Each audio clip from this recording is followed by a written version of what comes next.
अस्सलामुअलैकुम। तो आज हम आप लोगों के लिए आए सेकेंड ईयर की बायोलॉजी के लेक्चर्स। ठीक है, हम लोगों से अब सेकेंड ईयर को भी स्टार्ट करना चाहिए। तो सेकेंड ईयर के बायोलॉजी के लेक्चर स्टार्ट हम लोगों ने कर लिए हैं और सेकेंड ईयर बायोलॉजी भी अब आ रही है यूट्यूब पर। फ्री 5 मंथ्स का रिदमिक कोर्स है। ठीक है, तो आप लोगों ने ज़रूर देखना है, इंशाल्लाह आप लोगों को बहुत फ़ायदा होगा। तो चलते हैं अपनी वीडियो की तरफ।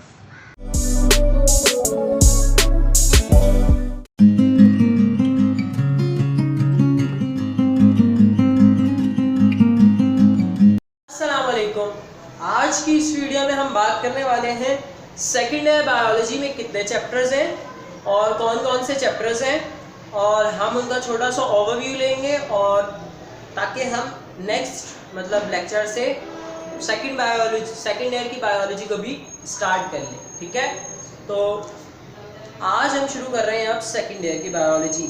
सबसे पहले हम इनका इंडेक्स ले लेंगे। सही है, सबसे पहले हम इनका इंडेक्स लेंगे।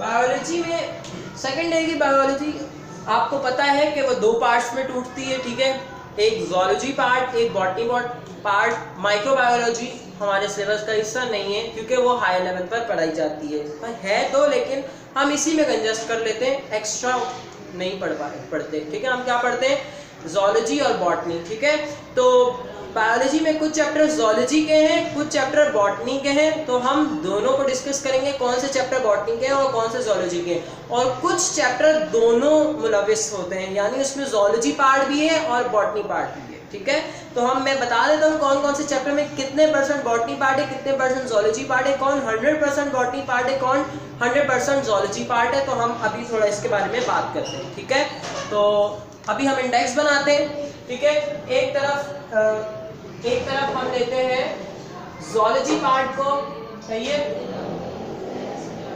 और एक तरफ हम लेते हैं बॉटनी पार्ट को। ठीक है, और बल्कि एक तरफ हम लेते हैं बॉटनी पार्ट को और एक तरफ लेते हैं बोथ। ठीक है, ताकि आप लोगों के लिए आसानी हो जाए कि कौन कौन से चैप्टर्स हैं। ठीक है,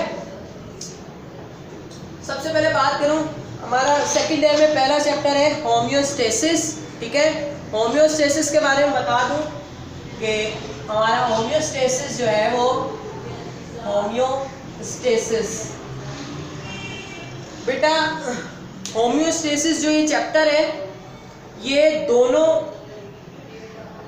पार्ट पर मुश्तमिल है, बॉटनी पार्ट भी है और ज़ूलॉजी पार्ट भी है। ठीक है, और मैं आपको भी बता देता हूँ कि ये कितने % है। फिर दूसरे का भी नाम देख ले।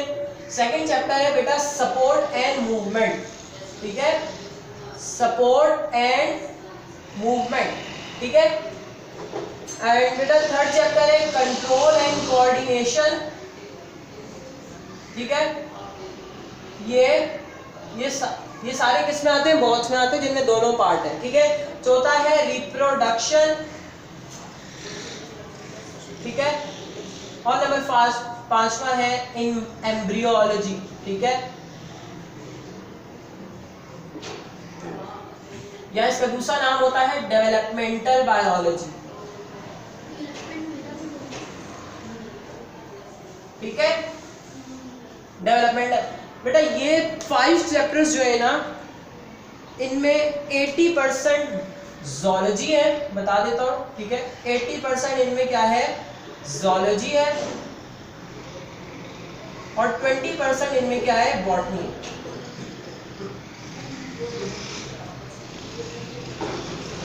बेटा फर्स्ट ईयर में ज़ूलॉजी पार्ट असल जो आया था वो लास्ट के 5 to 6 चैप्टर में था। ठीक है, और जो भी मैन के बारे में था। यहाँ पर जो 80% ज़ूलॉजी है इसमें मैन ज़्यादा है। ठीक है, 50% में हम कहेंगे इसके मैन की हम लोग पढ़ेंगे। ठीक है, मैन के ज़ूलॉजी पार्ट पढ़ेंगे, मैन ह्यूमन के अंदर, और 30% अदर देन ह्यूमन जितने भी एनिमल्स हैं। ठीक है, और जो उनमें प्रोसेसेस हो रहे हैं वो हम ज़ूलॉजी पार्ट में पढ़ेंगे 80%, और 20% बॉटनी पार्ट पढ़ेंगे। सही है, ये 5 चैप्टर नाम बता दूं, homeostasis, support and movement, chemical and coordination, control and coordination, reproduction, embryology, या इसका दूसरा नाम है डेवलपमेंटल बायोलॉजी। सही है, उसके बाद बात करते हैं बॉटनी। बॉटनी पार्ट में बात करें, अभी ये बता दिया 20% ये हो गया, ठीक है। इसके अलावा चैप्टर नंबर 6 है डीएनए एंड क्रोमोसोम, ठीक है, डीएनए एंड क्रोमोसोम, ये भी हमारा बॉटनी पार्ट में आता है, सही है। और इसके अलावा अगर हम बात करें, ये एक हो गया, दूसरा है सेल साइकिल। अपना बेटा ये सेल साइकिल भी बॉटनी पार्ट में ही आता है, ठीक है। और इसके अलावा आई थिंक सो एक और चैप्टर है that is some major ecosystem, like यहाँ तक मुझे याद है, ठीक है, सम मेजर इकोसिस्टम, ये भी शायद नहीं इकोसिस्टम, ठीक है। उसके बाद बात करते हैं बेटा ज़ूलॉजी, ठीक है, एवोल्यूशन, ये हमारा ज़ूलॉजी का हिस्सा है। ज़ूलॉजी में पहला है हमारे पास बेटा अपना बायोटेक्नोलॉजी भी इसी में आती है, ठीक है। ज़ूलॉजी का चैप्टर में biotechnology, evolution, man and it's environment,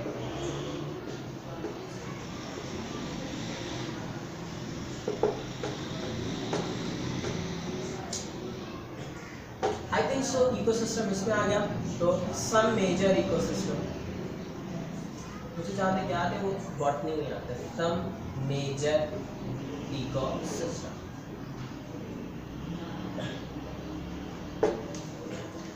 बेटा ये 5 चैप्टर्स डीएनए एंड क्रोमोसोम्स, ये 5 चैप्टर जो है वो हमारी जो क्या कहते हैं 50 to 60% बायोलॉजी इसमें आ जाती है। उसके अलावा बात करें तो ये बॉटनी के चैप्टर्स हैं, ठीक है, इनमें टोटल क्या है, बॉटनी है और ये चैप्टर और बायोटेक्नोलॉजी, एवोल्यूशन, यहाँ तक जो है बायोलॉजी वो पूरी हो जाती है, ठीक है। यहाँ पर बायोलॉजी का एक मेन पार्ट पूरा हो जाता है। इसके बाद जनरल नॉलेज की बायोलॉजी के बारे में बात करेंगे, लाइक इकोसिस्टम, हमारे एनवायरनमेंट में क्या, एनवायरमेंटल बायोलॉजी भी कह सकते हैं, उसका पार्ट शुरू हो जाता है, ठीक है। उसमें हमारे पास इकोसिस्टम, सब मेजर इकोसिस्टम और अपना मैन एंड इट्स एनवायरनमेंट आते हैं, ठीक है। उम्मीद है आप लोगों को यहाँ तक समझ आ गया होगा कि ये आप लोगों का इंडेक्स है, कौन सा पार्ट आप लोगों ने पढ़ना है ज़ूलॉजी में, कौन सा पार्ट पढ़ना है बॉटनी में, ठीक है, समझ आ गई। ये 5 चैप्टर हमने दोनों में पढ़ने, ठीक है। तो यहाँ तक मुझे उम्मीद है आप लोगों को समझ आ गया होगा, ठीक है। तो हम हर एक चैप्टर को छोटा सा ओवरव्यू लेते हैं कि हम उसमें क्या पढ़ेंगे, ठीक है, ठीक है। और उसके बाद हो सके तो मैं आज शायद होमियोस्टेसिस भी शुरू करवा दूँ, ठीक है। तो हम छोटा सा अब हर एक चैप्टर का छोटा छोटा ओवरव्यू लेंगे, ठीक है।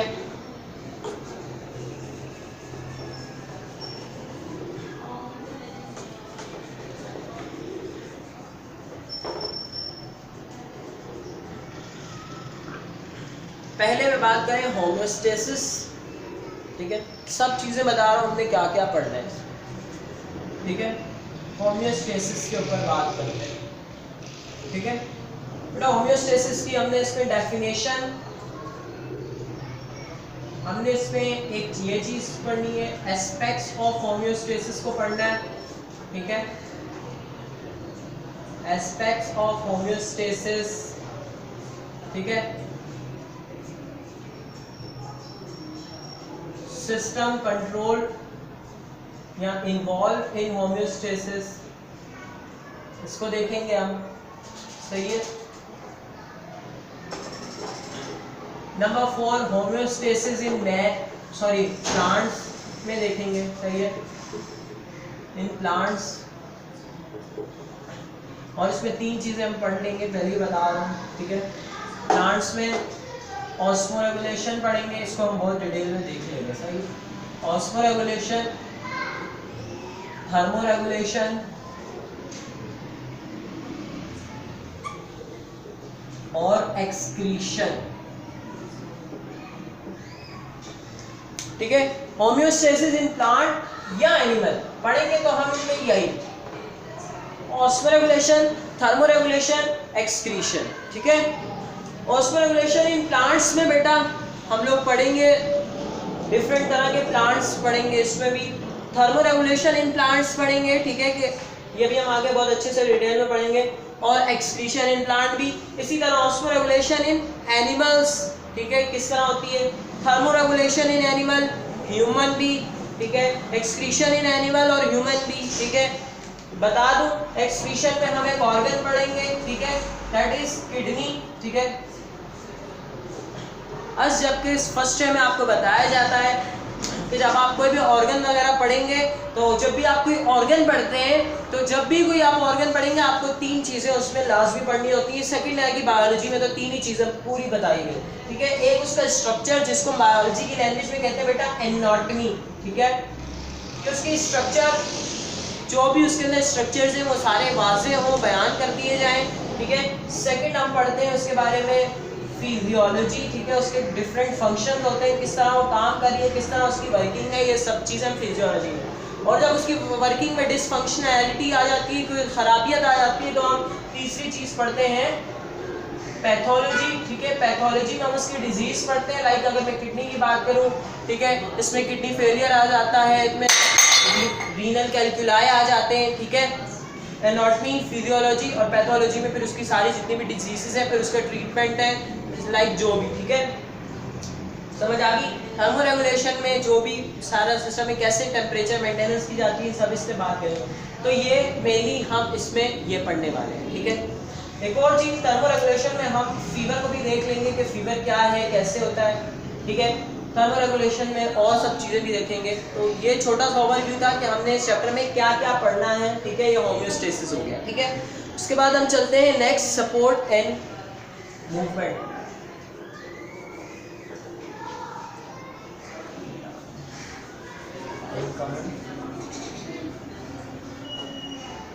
ठीक है, अब हम थर्ड पार्ट पे चलते हैं। थर्ड पार्ट है सपोर्ट एंड मूवमेंट, सही है,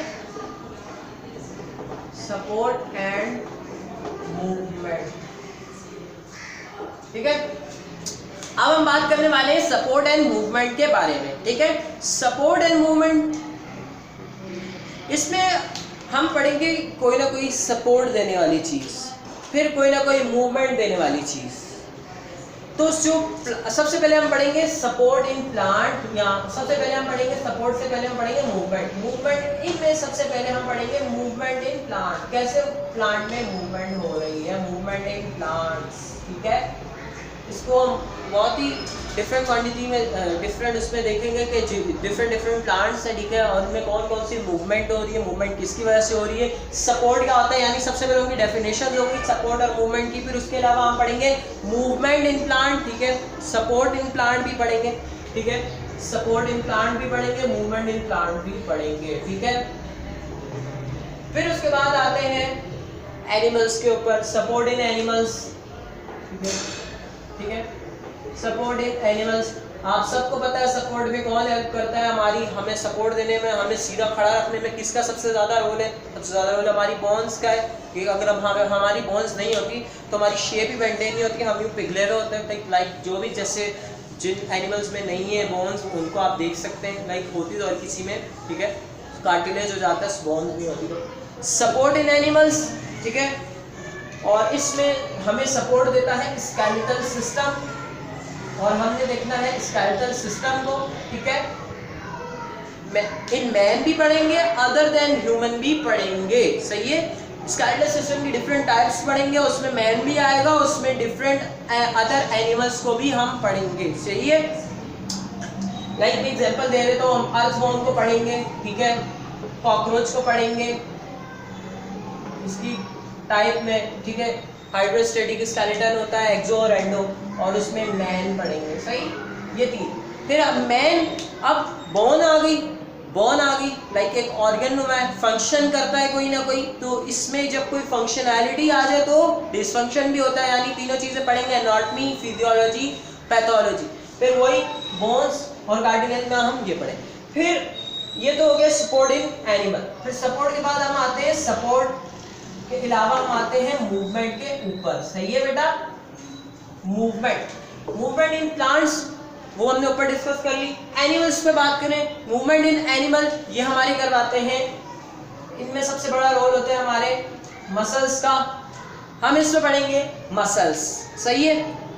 मसल्स का स्ट्रक्चर, कितने टाइप के मसल्स होते हैं, मैन में कौन कौन से होते हैं, कहाँ कहाँ पाए जाते हैं। फिर ये कोई ना कोई स्ट्रक्चर आ गया, इसकी फिजियोलॉजी पढ़ेंगे, फिर इसके डिसफंक्शन यानी पैथोलॉजी पढ़ेंगे, और फिर मसल्स की पैथोलॉजी में डिफरेंट डिजीजेस पढ़ेंगे, सही है, और फिर डिफरेंट जगह पे कौन कौन से मसल्स होते हैं इसके बारे में हम बात करेंगे, सही है।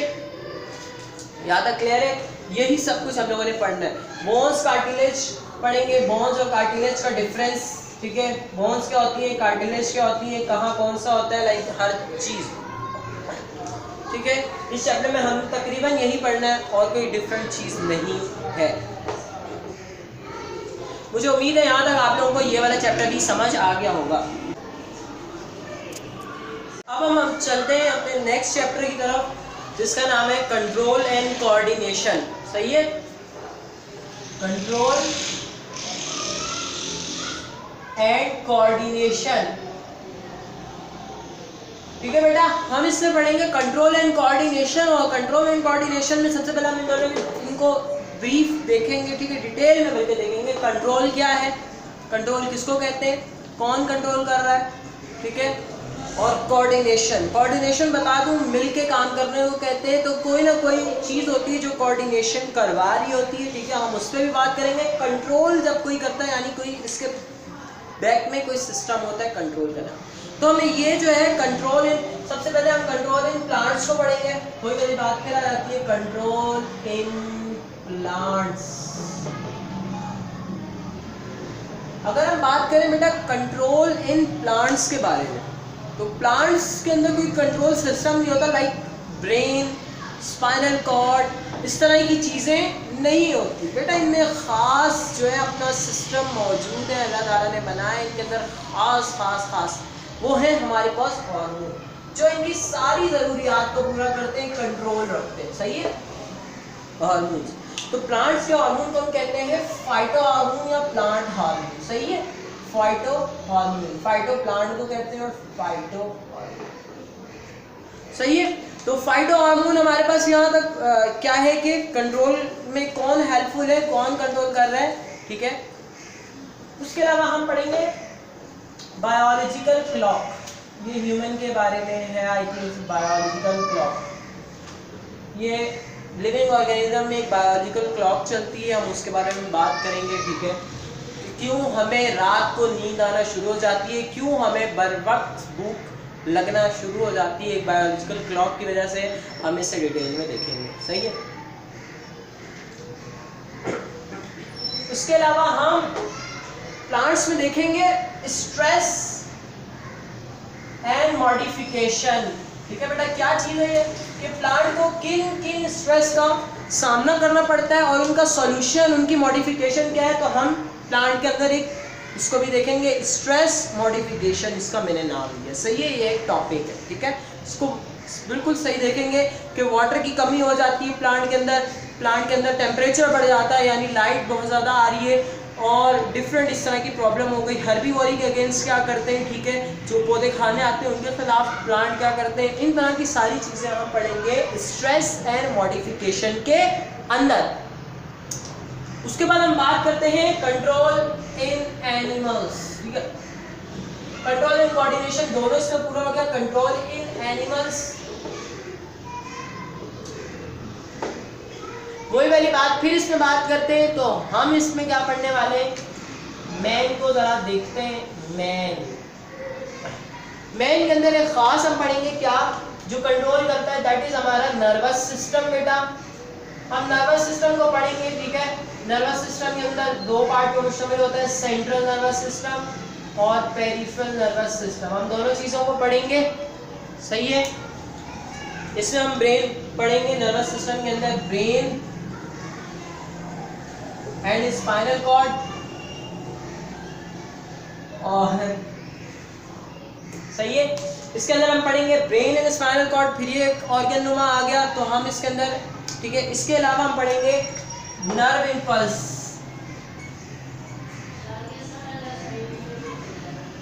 नर्व इम्पल्स, सही है, कि कैसे ये हम आगे पढ़ेंगे, ठीक है। नर्व इम्पल्स क्या कि हमारे अंदर जो है वो मैसेज कैसे आगे जाता है, कैसे जनरेट होता है, ये सब चीज़ें हम इसके अंदर लार्ज अमाउंट में पढ़ने वाले हैं। उसके अलावा थोड़े बहुत डिसऑर्डर यानी यही पैथोलॉजी नर्वस सिस्टम की पढ़ेंगे, ठीक है, कोई डिफेक्ट वगैरह आ जाता है। उसके अलावा नर्वस सिस्टम की बात करें, ठीक है, ये नर्वस कोऑर्डिनेशन की बात करें एनिमल्स में तो वो 2 टाइप की होती है। इसके हम ऊपर हम साइड पे बात नहीं कर सकते, मुझे मिटाना पड़ेगा, ठीक है, वो भी बता दूँ, बल्कि मैं वो साइड पर ही बता देता हूँ कि कोऑर्डिनेशन 2 तरह की होती है, एक नर्वस कोऑर्डिनेशन और एक अपना केमिकल कोऑर्डिनेशन, ठीक है, जगह नहीं है इस वजह से मैंने उनका शॉर्ट वे लिख दिया। नर्वस कोऑर्डिनेशन और केमिकल कोऑर्डिनेशन। नर्वस कोऑर्डिनेशन में हमारे पास यही चीज़ें आती हैं, nerve impulse, brain, spinal cord और थोड़ी बहुत न्यूरॉन्स, सही है। लेकिन केमिकल कोऑर्डिनेशन में हमारे पास आती है बेटा एंडोक्राइन ग्लैंड, एंडोक्राइन ग्लैंड और उनकी सिक्रीशन, एंडोक्राइन ग्लैंड और उनकी सिक्रीशन, और उनकी सिक्रीशन को हम कहते हैं हार्मोन्स बेटा।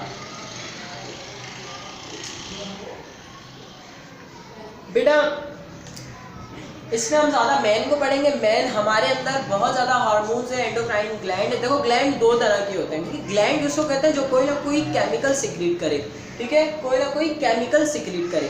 तो कोई अब ग्लैंड 2 तरह के हैं, एक्सो और एंडो। जो अपना प्रोडक्ट जो भी केमिकल बना रहे हैं वो ब्लड वेसल के अंदर यानी एक खास डक्ट के अंदर रिलीज करे और वो सिर्फ टारगेट ऑर्गन तक जाए, उसको हम कहते हैं एक्सोक्राइन ग्लैंड। और जो हम ब्लड में रिलीज कर रहा है, जो भी हार्मोन केमिकल रिलीज हो रहा है वो ब्लड में रिलीज हो रहा है और वो पूरे ब्लड से घूमता हुआ जाए, उसको हम कहते हैं एंडोक्राइन ग्लैंड। तो एंडोक्राइन ग्लैंड हम पढ़ेंगे, ठीक है, और उसकी सिक्रीशन पढ़ेंगे। उनकी सिक्रीशन को हम हार्मोन कहते हैं। हार्मोन वही है जो ब्लड से गुजरता हुआ जा रहा है, ठीक है, जो बाय डक्ट जा रहे हैं उन्हें हम हार्मोन नहीं कहते हैं। हार्मोन वो सिक्रीशन है जो ब्लड में रिलीज हो रही है, ठीक है। मुझे उम्मीद है कि यहाँ तक आप लोगों को समझ आई होगी। तो हम इसमें एंडोक्राइन ग्लैंड पढ़ेंगे। हमारे पास बहुत ज़्यादा है, क्योंकि हाइपोथैलेमस है, पिट्यूटरी ग्लैंड है, थाइमस ग्लैंड है, पाइनियल ग्लैंड है, गोनैड्स हैं, और इसके अलावा डिफरेंट है, थायराइड ग्लैंड है, पैराथायराइड ग्लैंड है। ये सब हम जो है वो केमिकल कोऑर्डिनेशन में अच्छे से पढ़ेंगे, ठीक है। इस चैप्टर का छोटा ओवरव्यू यही था, हमने इसमें ज़्यादातर यही पढ़ना है, ठीक है। और इसी के दरमियान जब हमने जब ग्लैंड्स पढ़े होंगे तो उनके डिसऑर्डर पर भी बात हो जाएगी, इनकी स्ट्रक्चर, फिजियोलॉजी, और हम इन्हीं के अंदर ही इनके डिसऑर्डर पर बात करेंगे, ठीक है। इनमें डिसऑर्डर उन्हीं में ही बयान किए हुए हैं टॉपिक के अंदर, सही है। ये चैप्टर देख लें, उतार लें, और ठीक है वीडियो स्टॉप करके उतार लीजिएगा। हम आगे चलते हैं उसका नेक्स्ट चैप्टर की तरफ।